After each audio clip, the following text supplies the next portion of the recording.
about how this U.S. government that is starving us, that is jacking up the price of rent, that is sending police to brutalize our communities here, is doing the same thing all over the world.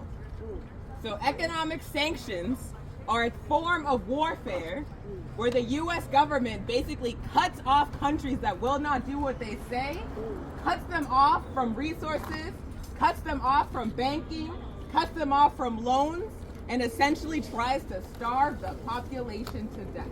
And when I mean that they do this to countries that do not do what they say, they've done it to Zimbabwe for taking their land back from colonizers.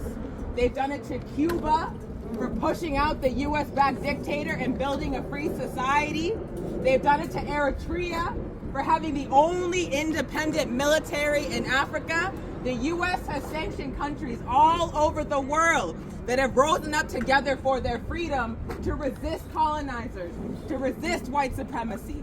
When African and colonized people fight back, the US responds by attempting to starve them out. They have done this to us for hundreds of years.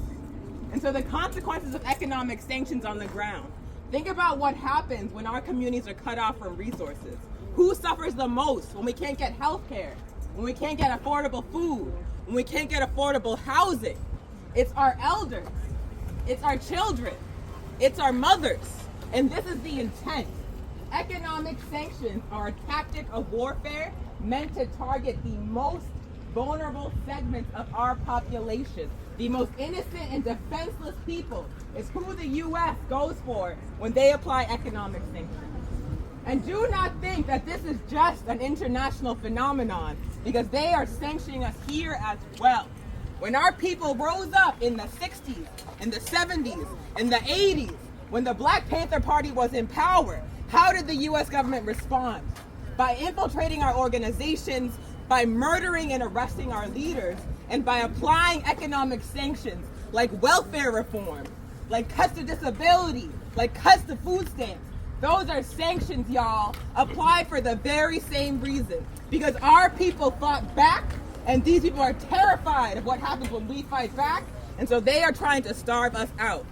And so understand that we must oppose U.S. sanctions on Eritrea, U.S. sanctions on Zimbabwe, U.S. sanctions on Cuba, Nicaragua, and Venezuela, because they are doing the same thing to us. We must unify across the world with all African and oppressed people, because we outnumber them. It is not a matter of being outnumbered by this enemy that is attempting to starve us to death. It is a matter of being out-organized. If all the African people and all the Venezuelan people and all the indigenous and colonized people on this planet unified and organized, there is nothing these people could do to stop us. Right. And so that is why we are out here today, because the more we learn about how this enemy actually moves, the more we come together to talk about how do we build unity, how do we build organization, the more likely we are to win, to take them out for good, and to build a better system built on liberation and life. So I just want to end by saying thank y'all so much for coming.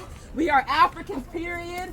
You are Africans, you are our family. So let's learn about sanctions here today. Let's eat, let's play games, let's have candy, and let's unite to end imperialism, to end U.S. sanctions, to end our capitalism, and to end all forms of colonialism. Right. Thank you. Thank you. Woo!